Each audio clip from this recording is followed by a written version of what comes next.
తో జరిగిన తొలి టెస్ట్ మ్యాచ్ లో middle order batter KL Rahul కుదుర్కొనేందుకు కొంత సమయం ఇస్తే బాగుండేదని పలువురు మాజీ క్రికెటర్లు అభిప్రాయం వ్యక్తం చేస్తున్నారు. అతడు ఆడుతున్న సమయంలో రోహిత్ ఇన్నింగ్స్ డిక్లేర్ చేసి ఉండాల్సిందే కాదని అభిప్రాయపడ్డారు. బంగ్లాదేశ్ తో చెపాక్ మ్యాచ్ ద్వారా team India star wicket keeper Rishabh Pant middle order batter KL Rahul టెస్టులో పునరాగమనం చేశారు. పంత్ తొలి ఇన్నింగ్స్ లో 39 పరుగులకే పరిమితమైన రెండో ఇన్నింగ్స్ లో మాత్రం సెంచరీతో రాణించాడు. కానీ కేఎల్ రాహుల్ మాత్రం రెండు ఇన్నింగ్స్ లలో విఫలమయ్యాడు. తొలి ఇన్నింగ్స్ లో 16 పరుగులే చేసిన ఈ మిడిల్ ఆర్డర్ బ్యాటర్ రెండో ఇన్నింగ్స్ లో 22 పరుగులతో ఆడుతున్న సమయంలో captain Rohit Sharma innings declare చేశారు. ఫలితంగా రాహుల్ మైదానాన్ని వీడక తప్పలేదు. ఈ క్రమంలోనే రాహుల్ కు మరికొంతసేపు బ్యాటింగ్ చేసే అవకాశం ఇవ్వాల్సిందని, అలా అయితే అతడు ఫామ్ లోకి వచ్చేవాడంటూ పలువురు రోహిత్ శర్మ నిర్ణయాన్ని విమర్శించారు.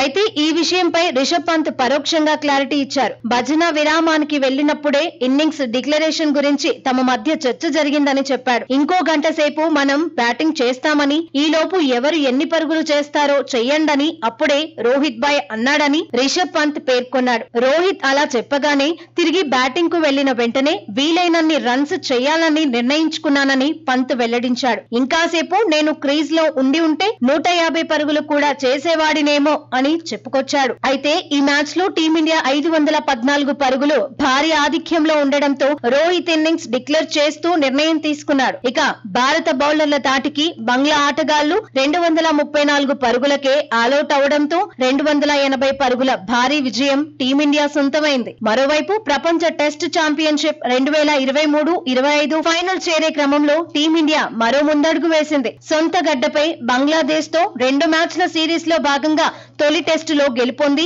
WTC పాయింట్ల పట్టికలో అగ్రస్థానాన్ని మరింత పదిలం చేసుకుంది.